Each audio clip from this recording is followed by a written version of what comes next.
Hey family, it's me, Amy B, inviting you on this journey of unity alignment. And today we're landing in the heart space. So much love.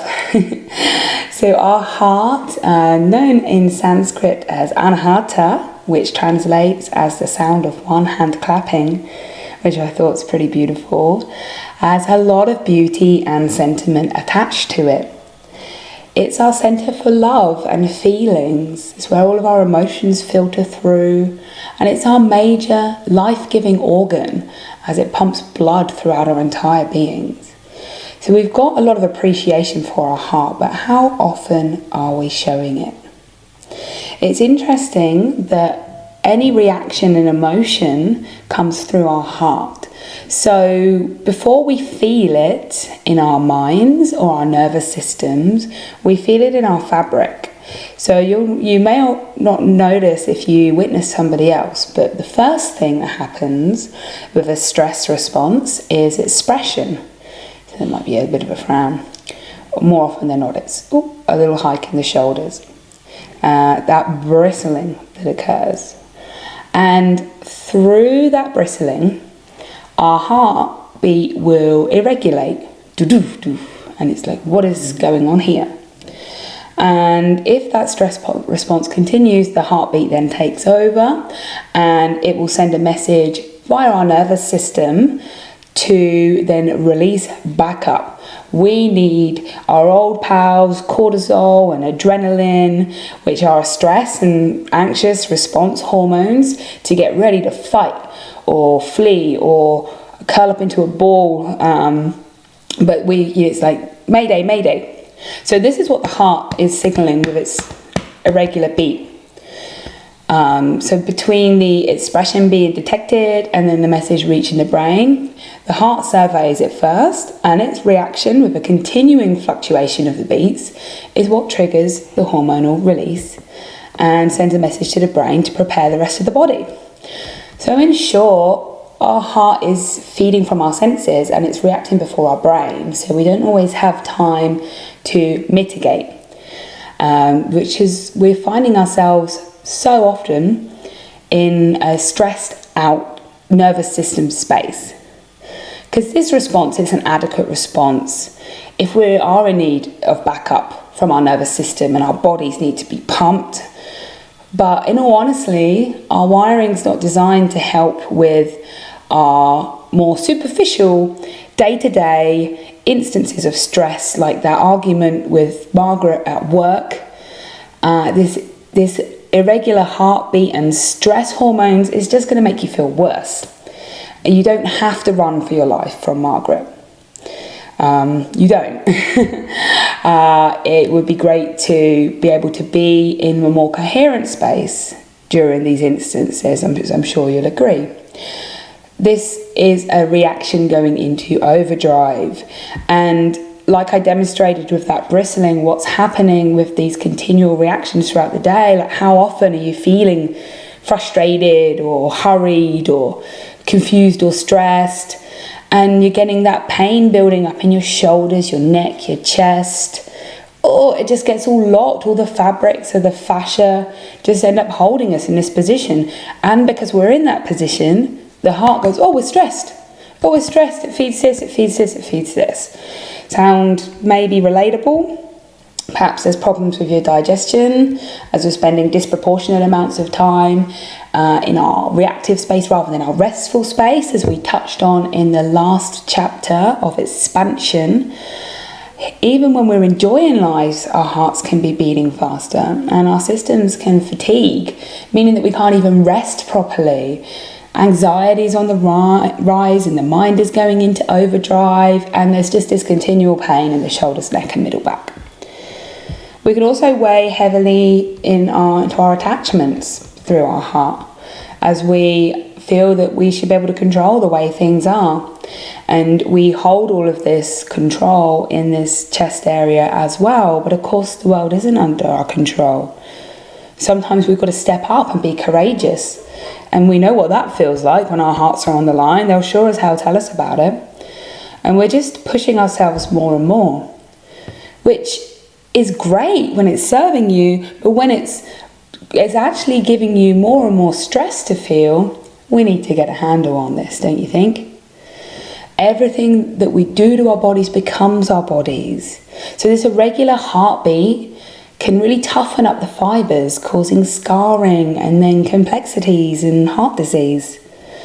So if we are metaphorically looking at how the heart is adorned, that it carries our emotion and our love and our stress, then it is our center of woe. And we've got it right up here where we need that openness in order to be able to operate, to think clearly and to breathe effectively. So how about we stop being a slave to it and we learn to recognize the reaction and come with a counter reaction.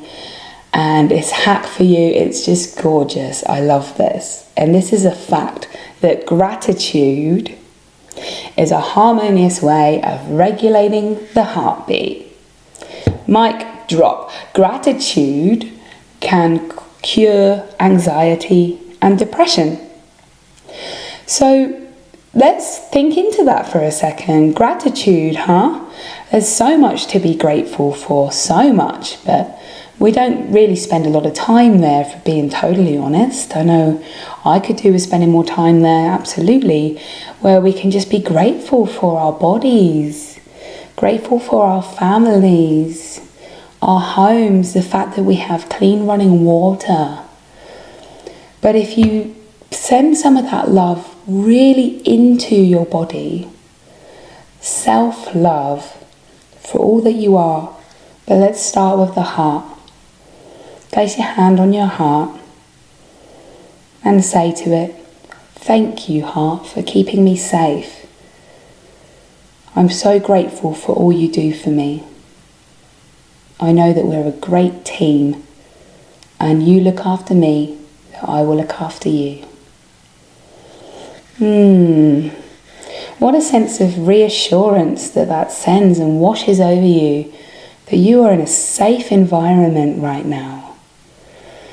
Couple that with the belly breathing that we learned in the last chapter and the dropping of your shoulders. So remember, like I said before, we express before we feel. So yet by expressing more of a relaxed space, so that's dropping your shoulders back, elevating the breastbone, and let it go heavy. Feel into your center and your weight. The heartbeat regulates because you're sending a message now via your heart to your nervous system that you're safe. It feels good to be safe, huh? This is a sacred meeting with ourselves. A conscious refuge from living to integrate more space inside. And with this elevation of our heart space,